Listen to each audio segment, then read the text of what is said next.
from the United States on the line, we have freelance journalist Nate Thayer to talk about the Atomwaffen division. How are you, Nate? Good, thank you. How are you guys down under? We're great, thank you. Atomwaffen division, who are they? Atomwaffen division is considered probably the most dangerous currently known domestic terrorist group operating in the U.S. They are a particularly violent group of neo-Nazis, white supremacists who see as their ideological visionaries a mixture of Hitler and Charles Manson and a whole list of the who's who of lone wolf terrorist shooters. They're a relatively small group. It's unclear. They've gone through some internal dissent recently, but they never were over 150 members on paper and actively considerably less than that.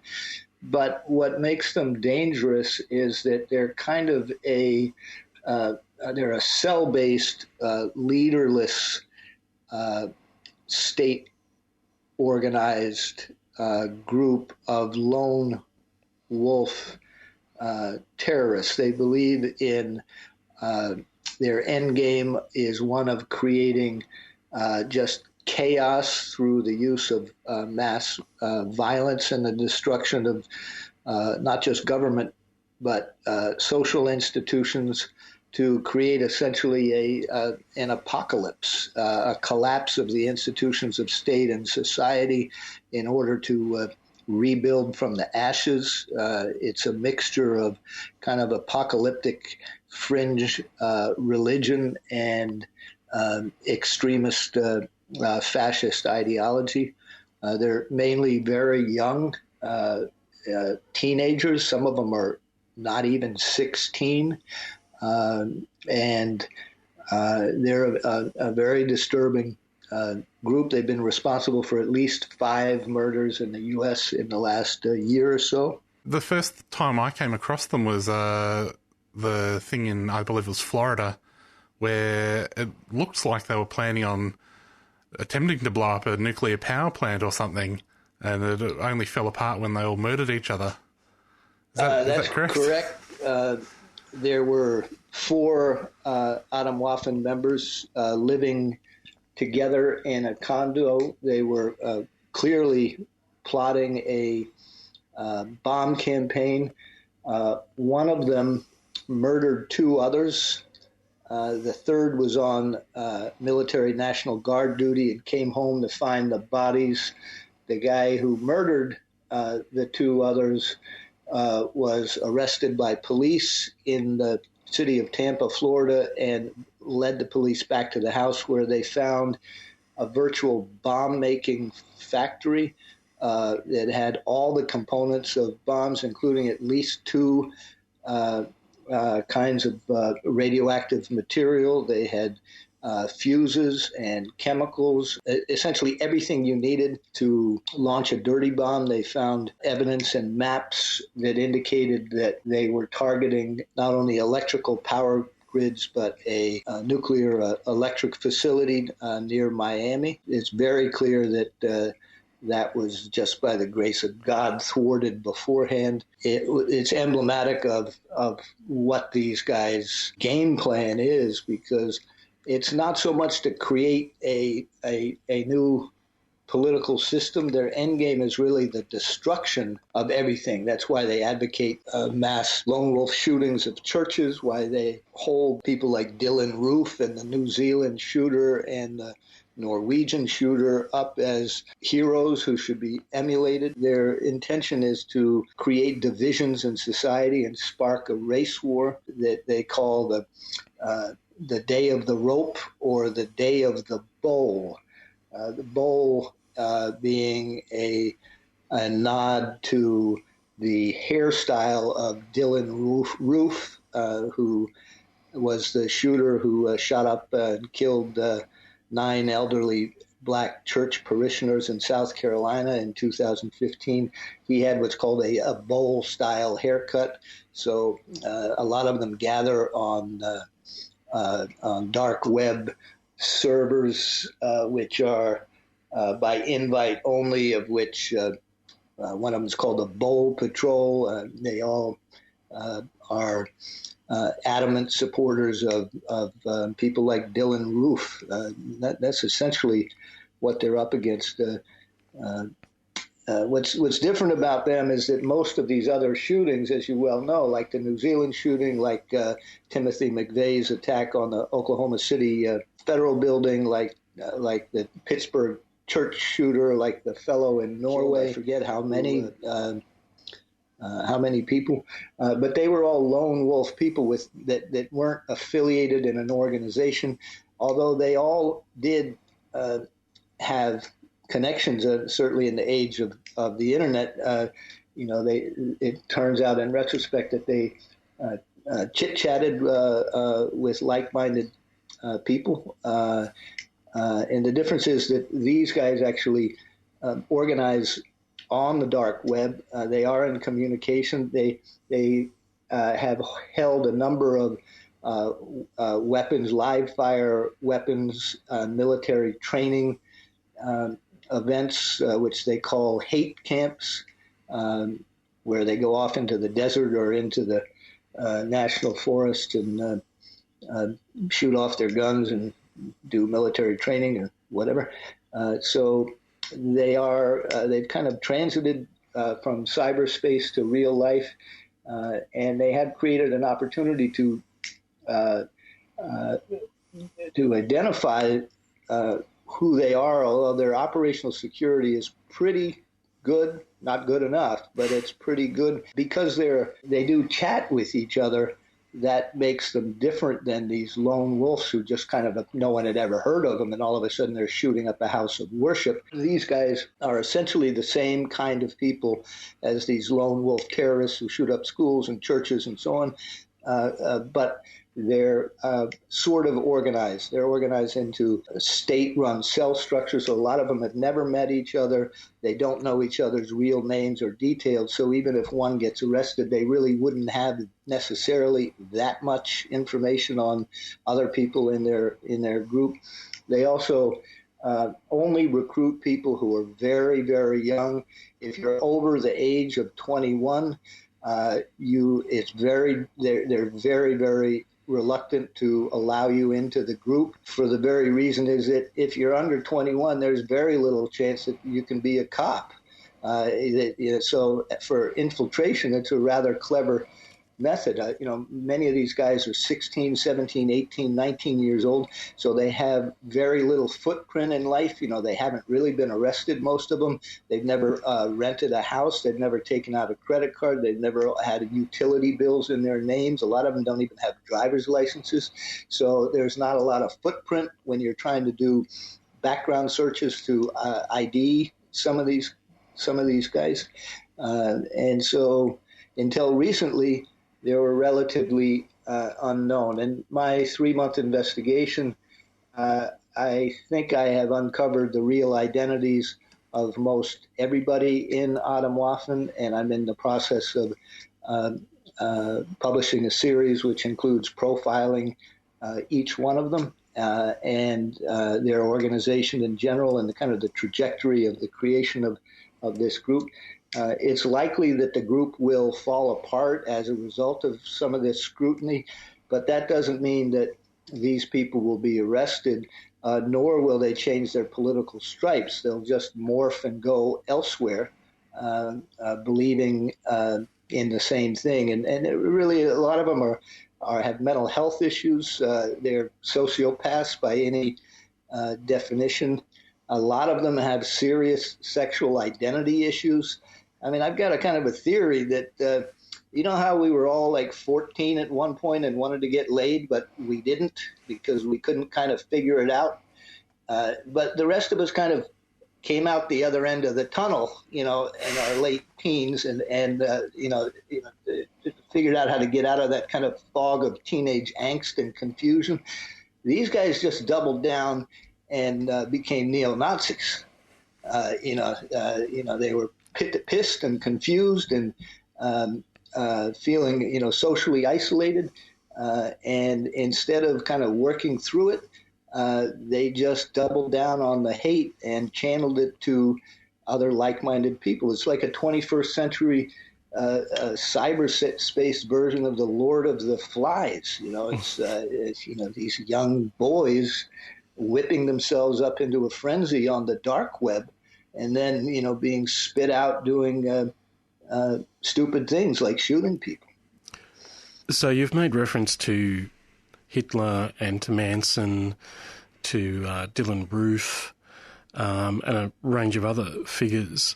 Is Atomwaffen connected to other organisations, and how does it sit in relation to other neo-Nazi groupings in the United States and also elsewhere? Well, like most extremist political movements, historically, whether it's left or right, there's a lot of internal bickering that goes on among the far right in the U.S., particularly after Charlottesville.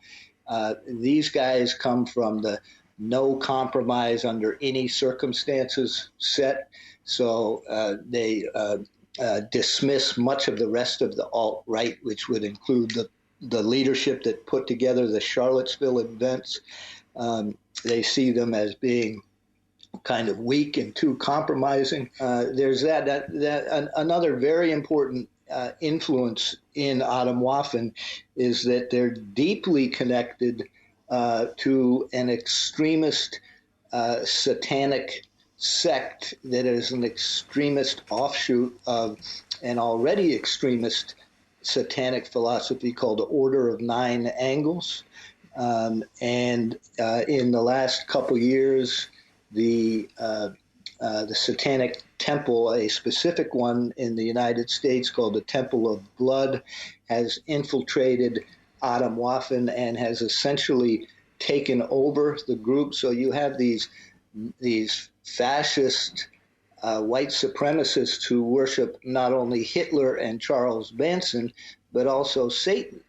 And this particular sect of Satanists who believe in, among other things, human sacrifice, their function is to create an apocalyptic end to the world and to infiltrate other extreme versions of various religions and extremist political factions to cherry pick people who are ripe for being able to influence to carry out things such as domestic terrorist, mass shootings and so on and so forth. At least 9 members of the leadership of the Atomwaffen division are now members of this satanic cult. There's been a changeover in leadership and a considerable amount of internal dissension over the rise of the influence of Satanism within this group. A lot of members left in protest. It's not that they found Jesus and decided not to be neo-Nazis anymore. They just, the Satanism was too much for them. And so they've moved on to, in their eyes, greener pastures in other sectors of the extremist movement.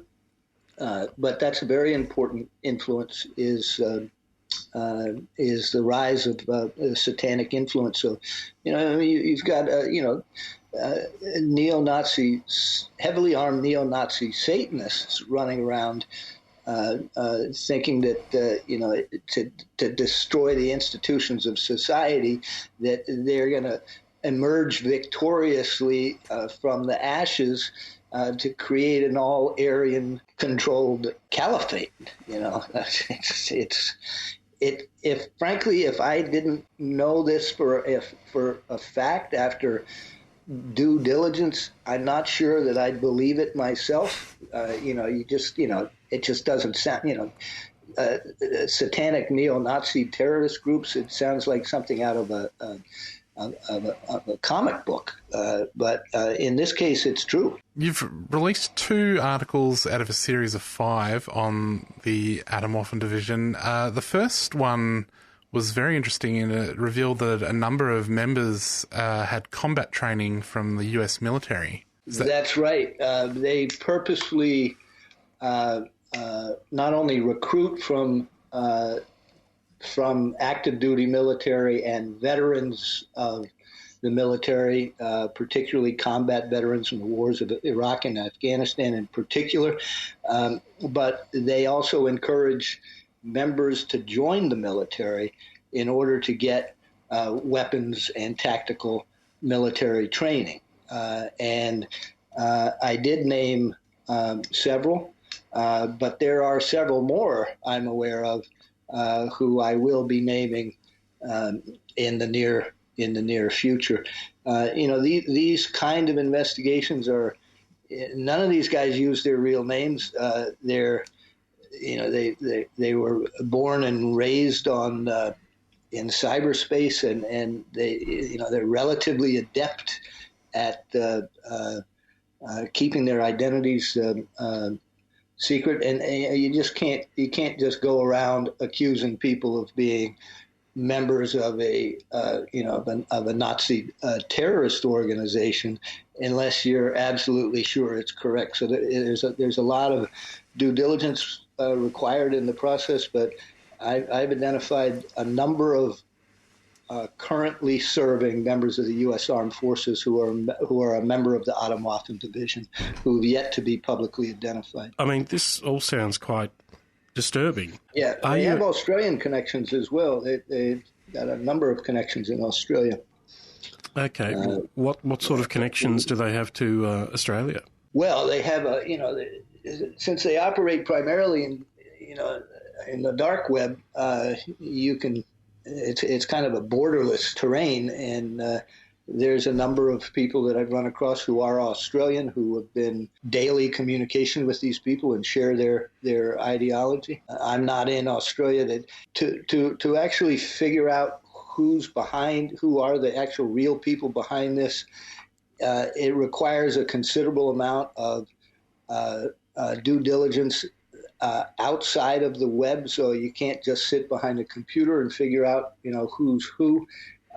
And so, since I'm not in Australia, it's much more difficult for me to figure out who's who. I know that there are people in Australia who are trying to track down these connections now, and you guys know how they operate already. It's nothing new to you guys that there's some pretty dangerous fascists who are operating in Australia, and I don't think it's a surprise, but this organization, the base, and several others and several individuals that may or may not be connected to some of the actual kind of named groups have been for some time in direct and frequent contact with the Atomwaffen division people here in the States. Has there been any formal response from US military authorities, government, police to Atomwaffen? What's your understanding of the, attention that's being paid to this group? I'm a journalist. I don't have a horse in this race. If I wherever the facts lead me is, where they lead me. One of the trail of facts that has led me to the conclusion that it is a sorry state of affairs when a guy like myself living with his dog in the middle of nowhere with a MacBook Pro and a telephone can know more about what these serious domestic terrorist threats are up to and who they are than the entire federal national security system put together. these guys can't organize their way out of a wet paper bag. The bureaucracy in the FBI in particular, and the paperwork required, and the lack of communication between different field offices and different departments, it means that these guys, even when they have the information, they don't even the people who can actually do something about it. It may or may not be in their files. They don't share the information. The bottom line is that they haven't done anything.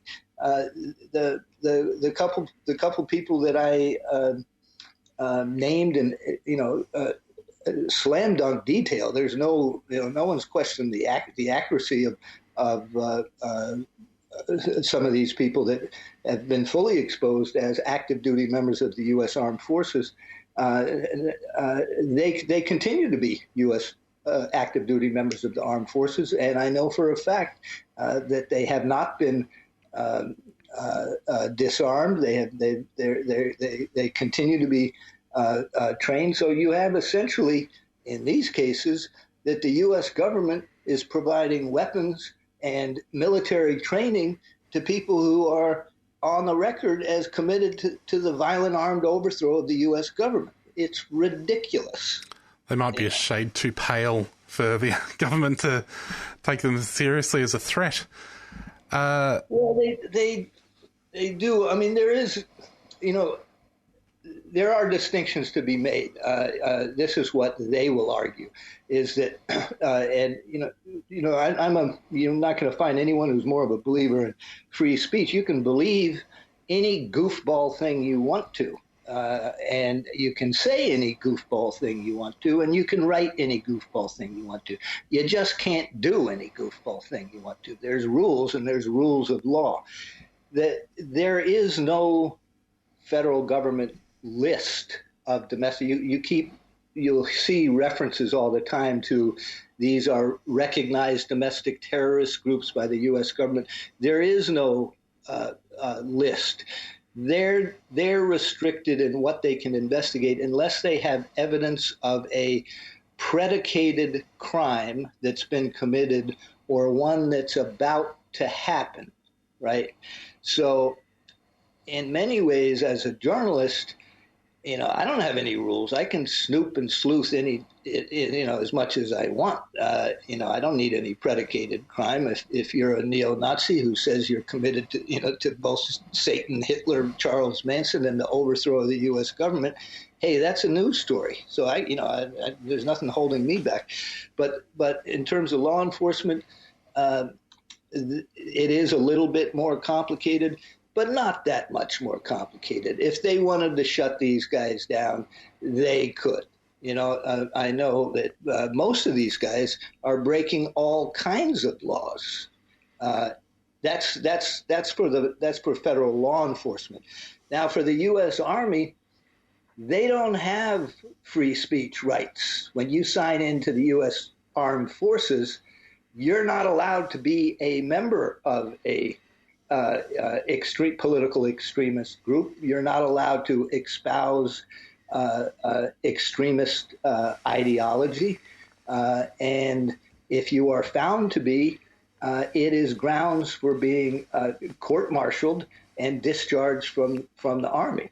The Army can throw you in jail for breaking Army rules that the civilian courts can't do. So there is really no excuse for the armed forces, and this goes not just for the U.S.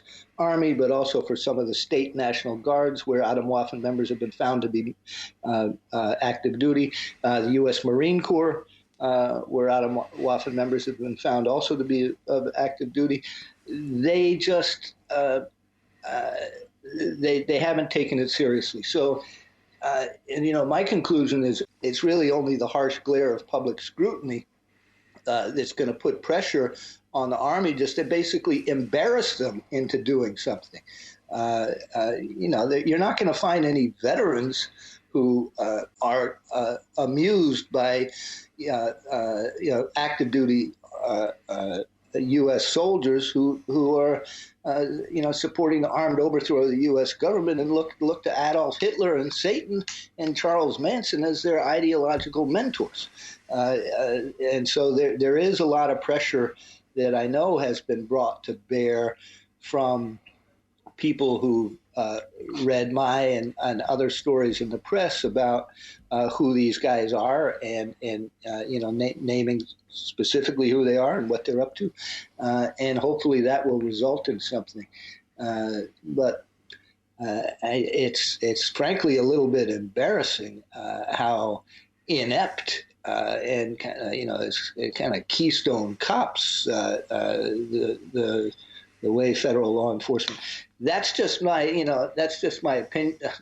I'm allowed to have an opinion too, and I don't have anything against law enforcement. I come from a family. There's a number of people in law enforcement. There's a number of people in the U.S. military. I don't have a problem with it, but the facts are the facts.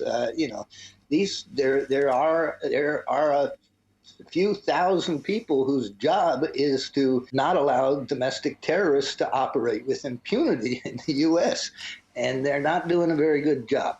No. So that's to answer your question, a very long answer to your good question. There is some good news, though. You uncovered one member of the Atomwaffen division, a leader, in fact, who appeared to have some combat training, but perhaps did not. Can you tell us a little bit about him? Right. Well, that's an example of why you, as a journalist, you need to triple check everything before you publish, because I've been looking into this guy who'd recently been named to a top leadership position within their national umbrella group, Atomwaffen's national umbrella group. And I not fully, but I tended to believe that he was, in fact, a combat veteran of Afghanistan and Iraq, because there are thousands of intercepted chat logs from their private servers, of which he goes into great detail on scores and scores of occasions over a couple-year period of his military service in combat theaters in Iraq and Afghanistan. And the only thing that was a red flag from the beginning was that, if you've actually served in combat theaters, and I've been a war correspondent for 20-some years abroad, you don't go on internet chat sites and chit-chat with people about the women and children that you've murdered by mistake. In combat theaters abroad. That's just not the type of stuff you chit-chat about. It's a red flag of posers. And so I submitted a bunch of requests and reached out to people to actually get a hold of the military records. It turns out that this guy never served in any armed branch of the uniformed armed services.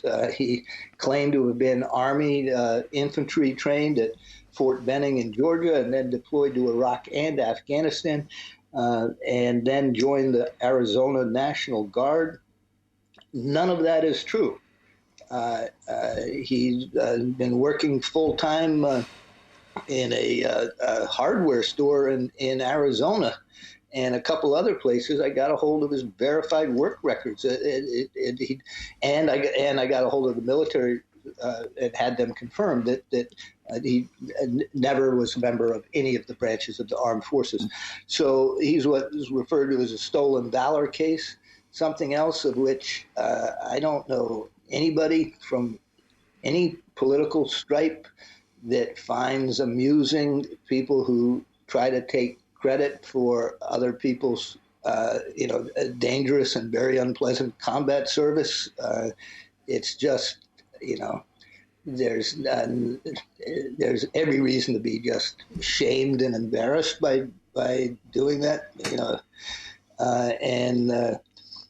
so that's what he is. But it's emblematic. I've written at least a dozen stories of other leaders of white nationalist extremist groups who are also stolen valor These people, they like guns, and they like to portray themselves as these kind of macho, battle-hardened hero types, and they're often living double lives, and they're often sociopaths with serious mental health issues, which would include this fellow. But that doesn't discount the fact that he's got a pretty significant arsenal in his bedroom in his home in Tempe, Arizona. And he's, according to him, is preparing to launch lone wolf terrorist attacks. So, you can only take a guy's word for something like that. I've got the pictures of him and his weapons, and he claims to have thousands of rounds of stockpiled ammunition. And he claims to be preparing to launch mass shooting terrorist attacks targeting minorities and ethnic groups. I don't really know what more you need to know that it's in society's interest to neutralize that threat. Irregardless of his personal politics, that's just against the rules. Shooting people is against the rules. It doesn't matter what you believe. If you want to live in a civil society, which they don't, but we do. So, there's a lot of these guys who are, they're marginalized. They feel like they've got no power or influence over the course of events in their lives. A lot of them have good reason to be pissed off. They've been ignored. Their problems have been ignored by politicians here in the U.S. for a long time.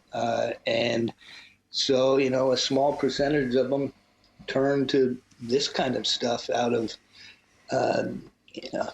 whether it's mental health issues or pent up anger or rage or,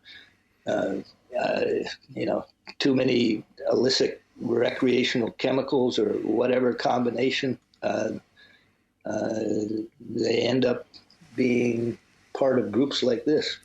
And just finally, what sort of response have you gotten to your articles? Has it had an impact within the groups, especially the fact that this guy is stealing valor? Has that had any impact on his standing within the group?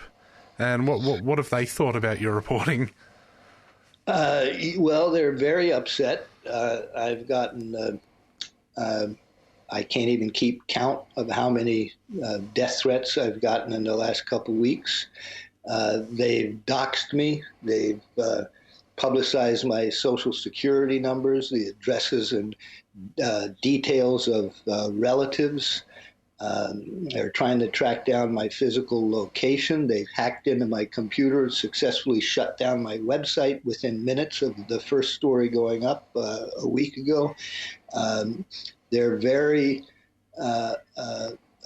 upset and very scared of what is going to be published next. I've gotten a number of calls, which I've got to be very careful of when people call up and say, they're a disgruntled member of this organization because, they some of them are feeding me false information. Others are not. I've gotten a number of calls from people who are associated with Atomwaffen Division who, for a variety of reasons, have left the group or have problems with the direction of the group and have given me very important information. So it's a mixed bag. The stories have gotten considerable attention. A lot of it, I don't tweet. I'm not. It's just me and my dog living by ourselves in the middle of nowhere. It's not like I've got a staff or resources here. So there's just so much you can do. And I kind of, I'm not a big fan of Twitter. There's too many kind of bitching and complaining going on there. But it is a very effective tool, and through other people retweeting my stories, I've gotten scores and scores of messages from people with various bits of useful information that help connect the dots on Atomwaffen. Interestingly and importantly to me, there hasn't been a single complaint of anything that I wrote that was inaccurate, although I have been warned that if I continue to publish that they will kill me. But I haven't been told, hey, what you wrote is bullshit, which really at the end of the day is all I can ask for.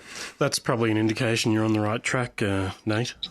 My conclusion is that this group it's basically finished. I think that it will disintegrate, not the least of because of the public scrutiny that's been shown on it, that they will dismantle as an organization and regroup under another organization or within other existing organizations. That's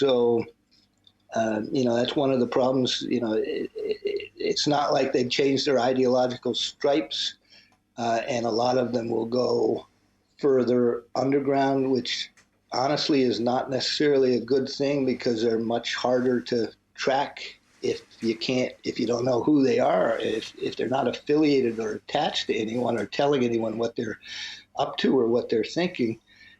It's very hard to keep them in real time on your radar screen, and that's when you end up all of a sudden waking up and hearing that some idiot shot up a house of worship in New Zealand, and then afterwards you can backtrack and you say, oh, well, yeah, well, there were red flags all over the place, but, it's very difficult in these kind of cases to predict that these things are going to happen. So, I personally don't have any doubt that, one or more of these guys is going to do something stupid and he's going to slip under the radar screen and, we'll read about it in the paper.